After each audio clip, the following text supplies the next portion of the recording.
Bueno, y ahora vamos a mirar el megacaballero. Y creo que les va a gustar porque es de Clash Royale. Y este es el megacaballero, lo dejo con ustedes.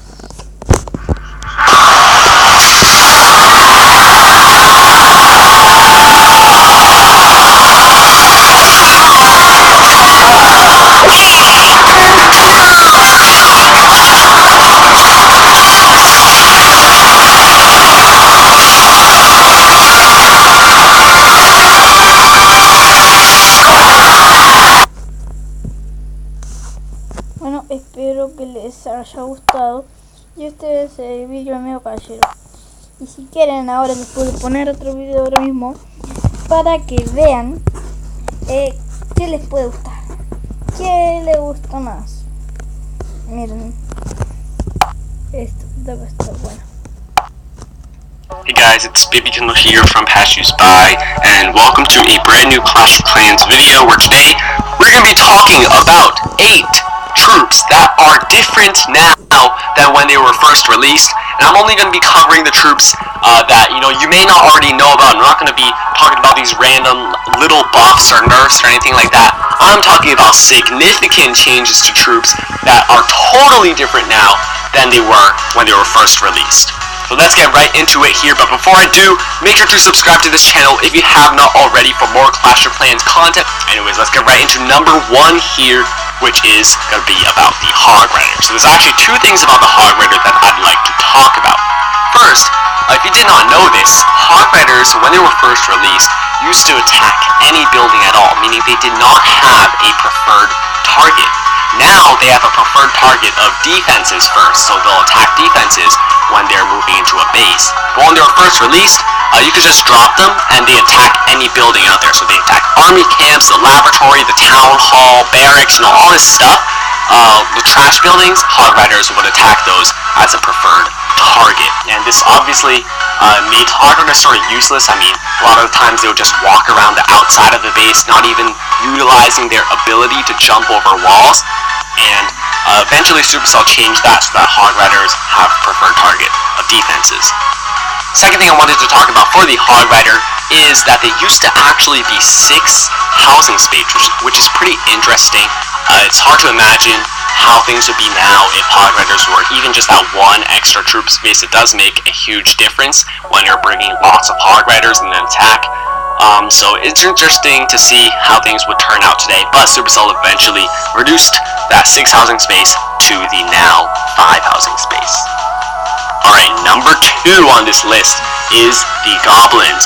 They used to be actually unlocked before the Giants. Now, for those of you that were playing this game for quite a while, you probably already know this, but when I started playing the game, it was in order of unlocking in the barracks. It would be Barbarians, then Archers, then Goblins, and then Giants after that.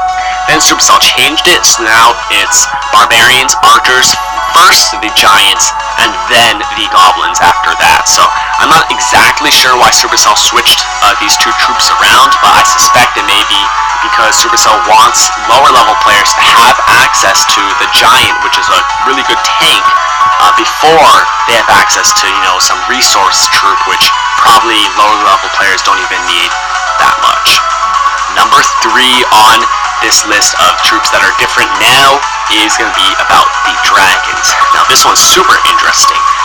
Dragons actually used to not do splash damage. They used to only attack 1 target at a time. So this may not have a huge difference on offense when you're using Dragons to attack a base, but when you're dealing with CC troops, whether it's the enemy CC troops, whether the enemy Dragon comes out and attacks your troops, they used to only attack 1 troop at a time. So if you're using Dragons and the enemy CC comes out with like 30 archers, you're in a lot of trouble, because the Dragons used to only be able to attack 1 archer at a time. They did not have that splash damage capability, so it was just so annoying if the guy had so many archers, so many barbarians, whatever, that Dragons were so useless against those. So eventually Supercell did make it so that Dragons do splash damage, and now they can basically take out a whole group of archers in just 1 fire breath, which is super awesome. Alright, let's move on to number 4. The P.E.K.K.A.s this time. So, interesting thing, P.E.K.K.A.s used to actually be affected by spring traps. think about that for a second right there. A Pega, 25 troop space troop, being sprung off the map by a little spring trap.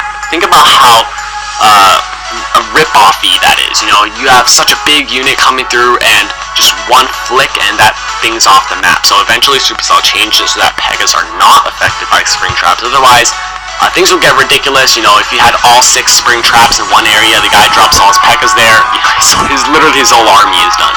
So Supercell made it so that Pegas are immune to them. Alright, let's move on to number 5, which is going to be about the wall breakers. So wall breakers used to be able to hit any wall. So actually this was a negative thing, because what people would do is that they'd have a base design, they have their wall around their defenses, whatever, but then they had extra walls just randomly scattered on the outside of the base. And what that would mean is that in the old wall breaker AI, when you dropped a wall breaker, it would head to one of those random walls, even though it's not even part of a segment. Even though it's not really closing any compartment at all, wall breakers would just head to the nearest wall no matter what it was. If it was just a single wall standing there, all wall breakers would go for it. So it made wall breakers so useless that eventually Supercell had to change it so that, you know, wall breakers can target the actual compartments and have smarter AI, which makes them much more useful.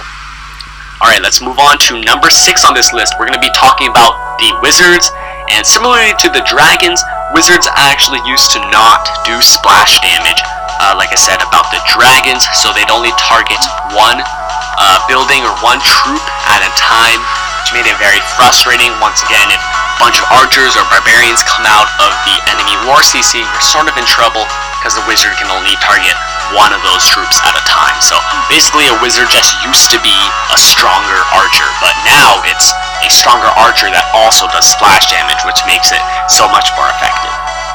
Let's move on to number 7 on this list.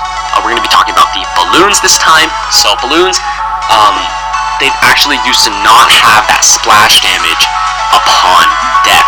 So, you know, they just drop their bombs, and then when they get killed, nothing would happen. Nowadays, it's when they die, as they're dropping, they do a little bit of extra damage, which is a really neat thing, because it just opens the door to so many possibilities. You can now just drop one. Entonces